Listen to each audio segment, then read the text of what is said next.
வணக்கம் மக்களே! நான் உங்கள் கண்ணன். இன்னைக்கு பார்த்தீங்கன்னா, மிஸ்டர் அண்ட் மிஸ்ஸஸ் திரைப்படம் வந்து திரையரங்குல ஓடிக்கிட்டு இருக்கு. மலேசியன் தமிழ் திரைப்படம். இது பார்த்தீங்கன்னா, கோவிந்த் சிங் டைரக்டர் தான். அவர் தான் டைரக்டும் பண்ணியிருக்காரு. நடிச்சிருக்கும் அவரு கூட. அந்த படத்தோட ரிவ்யூ தான் இது.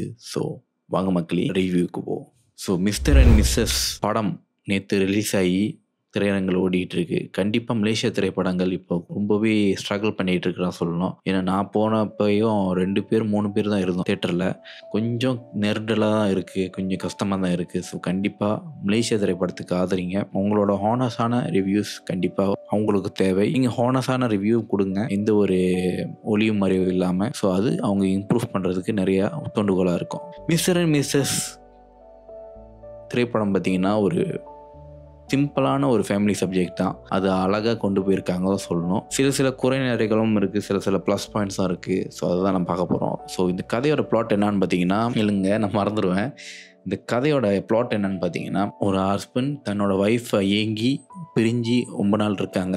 அவங்களோட மக எப்படி வந்து ஒன்று சேர்க்குறாங்கன்னு தான் ஒரு ஒன்லைன் பிளாட்டாக இருக்கும். அதில் நிறைய மிக்ஸ் இமோஷன் இருக்கும், அப்புறம் வந்து ஃபேமிலி பாண்டிங் இருக்கும், எல்லாமே கலந்த ஒரு கலவையாக இருக்கும். சில சீன்ஸ்லாம் கண்டிப்பாக கனெக்ட் ஆகும். சீன்ஸ் வந்து கேரக்டர் வைஸ் உண்மையை நல்லாவே பண்ணியிருக்காங்க.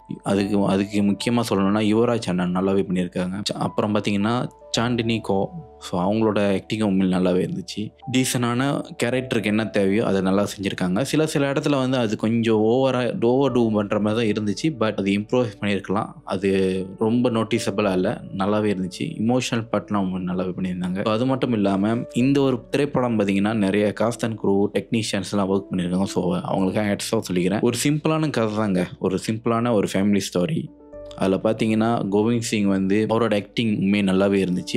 அதுவும் அவரோட அந்த கமல் சாரோட மேனரிசம் உண்மையை நல்லாவே அதில் தெரிஞ்சிச்சு. நிறைய கமல் சாரோட ரெஃபரன்ஸும் இருந்துச்சு. அதில் என்ன படம் பார்த்தீங்கன்னா குணா, சத்யா, மூன்றாம் பிறை, அந்த ஒரு படங்களோட ரெசம்பிளன்ஸ் இந்த ஒரு படத்தில் இருந்துச்சு. அது உண்மையை நல்லா இருந்துச்சு. அது மட்டும் இல்லாமல் இதில் அவங்க ஒய்ஃபாக நடிச்சிருப்பாங்க, புஷ்பா நாராயணன். அவங்களோட ஆக்டிங்கும் கேரக்டருக்கு ஏற்ற மாதிரி நல்லாவே இருந்துச்சு சொல்லலாம். அப்புறம் சுஹன் பஞ்சாச்சாரம், அவர் பார்த்தீங்கன்னா ஒரு சீனியர் ஆக்டர். அவரோட லெவல் கொடுத்துருக்காரு, உண்மையை நல்லாவே இருந்துச்சு. தத்ரூபமாக இருந்துச்சு, யதார்த்தமாக இருந்துச்சு அவரோட நடிப்பு. எல்லாத்தோட நடிப்பும் வந்து ஃபேர், கதைக்கு என்ன பொருந்ததோ அது மாதிரி தான் இருந்துச்சு. எந்த இடத்துல ஓவர் டூ பண்ணுற மாதிரி எனக்கு தெரியல. சில பார்ட்ஸ் மேபி சொல்லலாம் ஓவர் டூ பண்ணுற மாதிரி, அதை இம்ப்ரோவைஸும் பண்ணியிருக்கலாம். ஸ்டோரி பிளாட் பார்த்தீங்கன்னா எனக்கு வந்து நல்லாவே இருந்துச்சு. சில சீன்ஸ்லாம் வந்து கொஞ்சம் கட் ஆஃப் பண்ணியிருக்கலாமோ எனக்கு தோணுச்சு. இந்த படம் வந்து 2 hours, இது ஒரு 1 hour 40 minutes அந்த மாதிரி டூரேஷனில் இருந்தால் ஒரு ஷார்ட் அண்ட் ஸ்வீட்டாக நல்லாவே இருந்திருக்கும். 1 hour 40 minutes கிட்ட இருந்துச்சுன்னா. பட் 2 hours எடுத்துகிட்டு போயிருக்காங்க. இருந்தாலும் பரவாயில்ல, ஃபேமிலி ஆடியன்ஸ்க்கு இந்த ஒரு படம் கண்டிப்பாக பிடிக்கும். எங்கள் அம்மாவுக்கு பிடிச்சிருந்துச்சு. அதுபடி நான் சொல்கிறேன், உண்மையை நல்லாவே இருந்துச்சு. டெக்னிக்கல் வைஸ் பார்த்தீங்கன்னா இவங்க வந்து மினிமல் பட்ஜெட்டில் தான் செஞ்சுருக்காங்க. பட் அவங்களோட லெவல் பெஸ்ட்டை கொடுத்துருக்காங்க. சினிமாட்டோகிராஃபி அண்ட் எடிட்டிங் பார்ட் கொஞ்சம் இம்ப்ரூவைஸ் பண்ணியிருக்கலாம். ரொம்பவே சிம்பிளாக இருக்குது, கொஞ்சம் இம்ப்ரூவைஸ் பண்ணி நல்லா கொடுத்துருந்தா இன்னும் நல்லா இருந்திருக்கும் இந்த ஒரு படம்.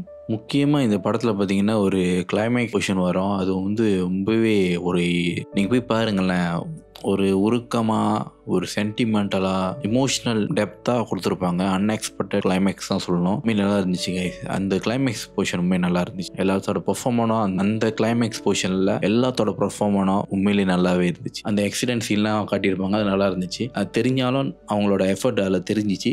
Heads off entire team. Music உண்மையை நல்லா இருந்துச்சு. மியூசிக் வந்து ஒரு டீசனான ஒரு திரைப்படத்துக்கு என்ன வேணுமோ அது அழகாக கொடுத்துருக்காங்க சொல்லலாம். இந்த படத்தில் கேஸ்ட் அண்ட் க்ரூ டெக்னீஷியன் எல்லாத்துக்கும் வாழ்த்துக்கள். இன்னும் ஃபியூச்சரில் நிறைய படங்கள் நீங்கள் செய்யணும். அது மட்டும் இல்லாமல் இதில் பார்த்தீங்கன்னா நம்மளோட ஜூனியர் காலேஜ் டைமில் தெரிஞ்ச ஒரு ஜூனியர் தான் இந்த ஒரு படத்தில் ஒர்க் பண்ணியிருக்காரு.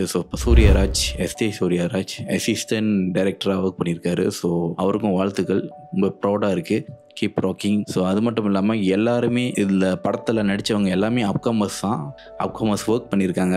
கண்டிப்பாக நீங்கள் வந்து ஆதரவு கொடுத்தா மட்டும்தான் இன்னும் நிறைய படைப்புகள் வரும். இன்னும் நிறைய படைப்புகள் இம்ப்ரூவைஸ் பண்ணி நிறையா டெவலப் பண்ணி வரும். ஒரு திரைப்படத்தை கொடுக்கணுன்னா உங்களோட ஒப்பீனியன்ஸும் ரொம்ப தேவை அவங்களுக்கு. கண்டிப்பாக நியரஸ்ட் சினிமாஸில் போய் பாருங்கள்.